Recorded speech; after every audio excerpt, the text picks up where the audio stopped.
What's good, everybody? It's full-time Tripper back in the building. Arsenal 3, Dynamo Zagreb 0 in the Champions League group stages. Make sure you like, comment, subscribe, all that good stuff. We are here after a pretty disappointing, taxing weekend against Aston Villa. We bounced right back. Again, a good solid win to pick me up. No injuries, no injuries, guys. Hey, nothing crazy, nothing new. Hey.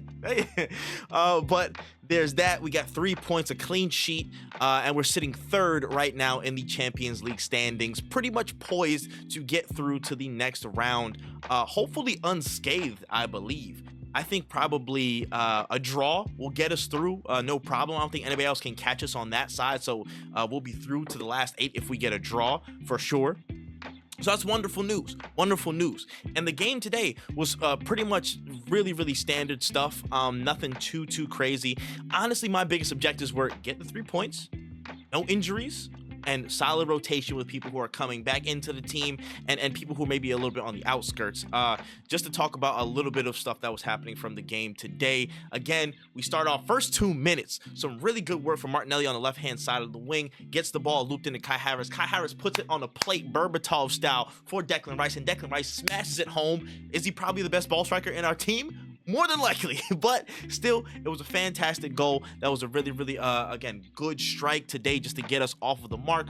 We keep rolling through. Probably 1 or 2 defensive scares throughout the first half, but that was, honestly, I put a lot of that down to a tiredness, but I'll get into that in a second. But we go through. The second goal comes through a really good Gabriel Martinelli cross from the left half space. Loops right over into Kai Havertz. Kai Havertz is free. Bang, smashes that home, and it's 2-0. And right at the end, Leandro Trossard on the left-hand side of the 18-yard box, Dynamo Zagreb's 18-yard box.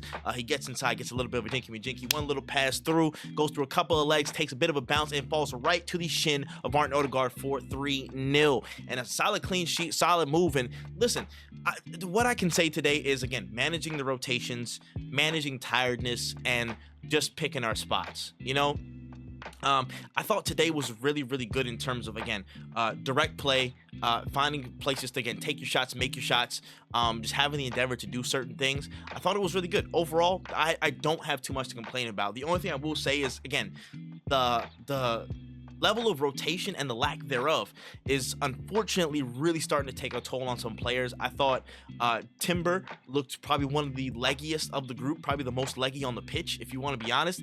Again, somebody who's really tidy, somebody who's really sharp with his touches and with his movement, just seemed a step behind today. You know what I mean? Seemed a real step behind, and that's not down to his quality because we know what he can bring to the pitch. It was definitely down to what I think of is his level of minutes and fitness, just coming back from an ACL, doing so many constant 90, so many intensive levels of shifts in that position. It's not easy to do. So otherworldly level of mental focus, fortitude, and just aggression to get it done. So huge credit to him. I didn't think he did do too much great or too much bad. Just a couple of scary moments that he managed to corral himself and recover his own mistakes. But again, just throughout the squad, I think there was just that element of some people are a little bit leggy. There are some fresh faces who are back into the fold to help smooth things over. But overall, just really just solid performance. We had enough capability in the squad to beat Zagreb easily, in my opinion. So that was pretty much all good. I thought, again, despite the level of tiredness and maybe lack of fitness in the side, there was such a great effort on the defensive end to block shots and transition defensively to really slow them down whenever there were potential things that were brewing from the Zagreb side. But I thought it was pretty good effort all around. Again, with no Saliba today, was not too much of a crazy job for Kiwior. And again, that whole debate was going on. You can start Gabriel and Kiwior together. Again, people, it's Dynamo Zagreb. No offense, but they literally do not have the level of physical presence or strength in channel runners to disturb Kiwior at this point in this game, in this fixture with those 22 players on the pitch. It just was not the same equation. So we were able to have a little bit more lax room to incorporate Kiwior. And it worked well. I thought Zinchenko wasn't too bad. I didn't think he did too much wrong. Everybody else probably did their thing. I'm not, not mad at most of these performances. Everybody had a solid, base level of really good quality. Again, defensive grit. There was at least a decent level of sharpness. Again, the fitness was I think taking a toll on some players, but there was still a lot of effort from folks and a lot of sharp moves, especially in the offensive transition, which I liked a little bit more than other games in the past this season. So I was enjoying it. I was enjoying it. I was loving life. It was a cool breeze. That was great.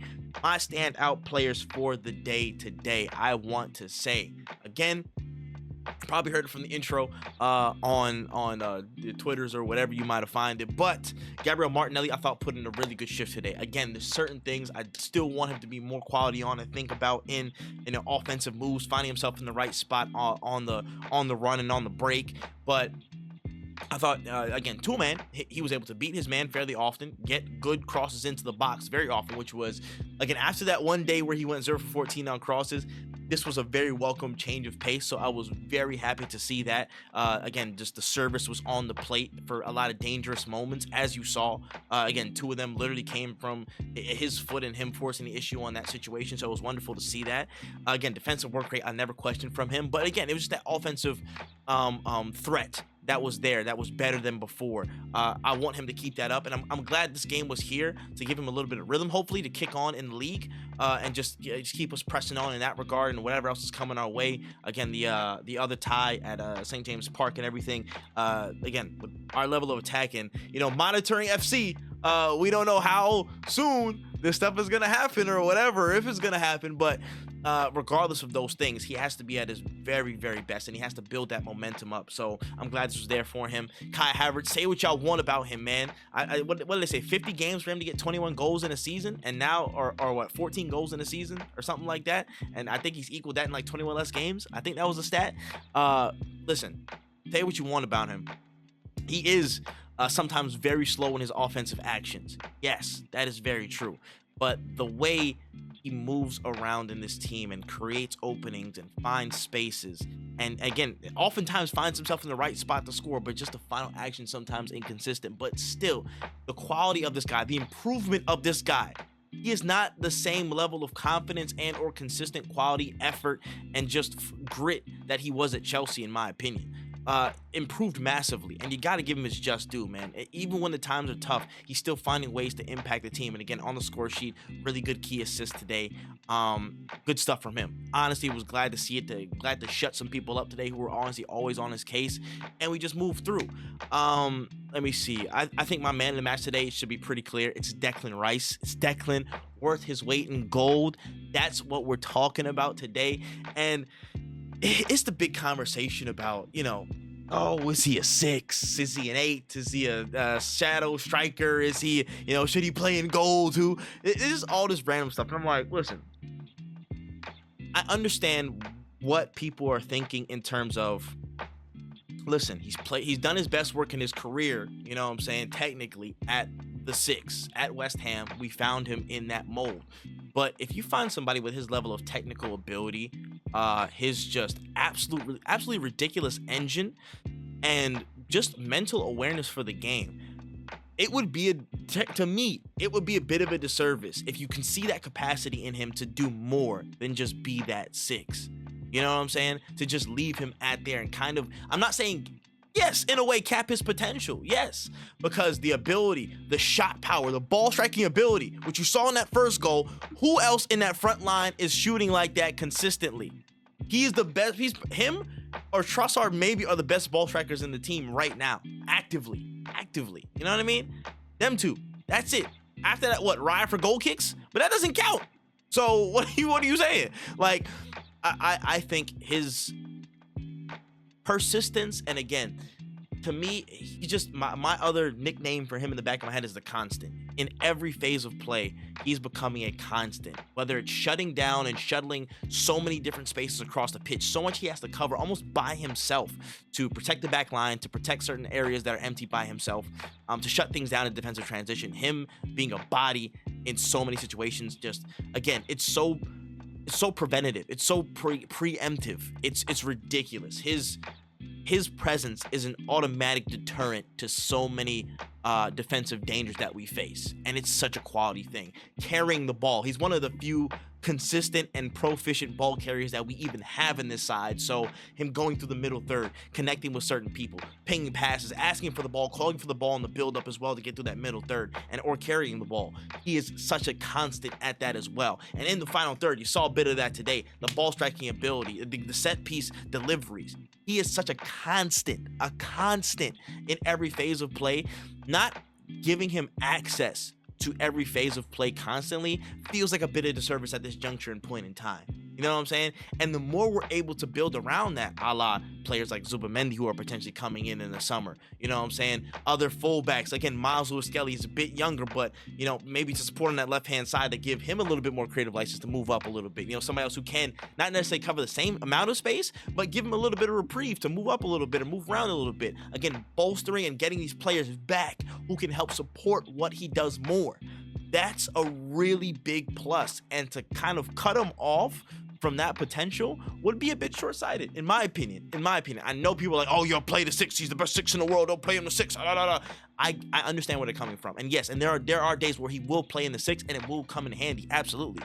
But in a squad and with a mentality that's designed to really be a Swiss Army knife, do we not want to make a proficient Swiss Army knife when he has shown the most potential to be one in this side? I don't know. I listen, this is a question for everybody. You know what I'm saying? I'm not the one above all. You know what I'm saying? I'm not no genius when it comes to this. It's just a valid question. But that's what it is. That is honestly what it is. But I still believe he has the capabilities to be an absolutely crazy player in all phases of play, every single one. So that's all I got, man. Mikel Arteta, good job. 9 out of 10. Solid rotation. Did what you had to do. 3rd place despite all the crap that's been happening this season. We love to see it. One more game, a draw or a win, we close it out. We're through top 8 confirmed. And yeah, listen, that's a good day in the office, and a good pick-me-up in what's otherwise a really difficult month. The only people I'm looking at now is, you know what I'm saying, KSC, Josh Kroenke, Jason Ado.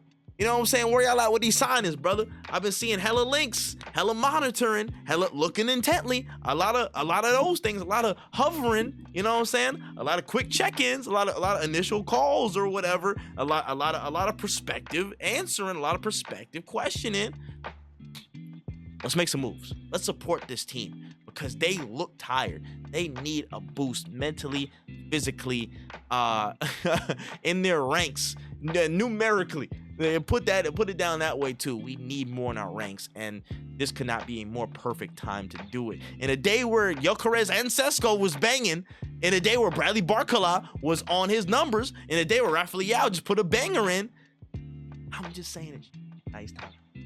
All I'm saying. But let me know in the comment section what you thought of the game, your favorite goal, favorite performance, all that stuff was coming up next in the month. Let me know in the comment section below. But that's my time. I am full-time Trip.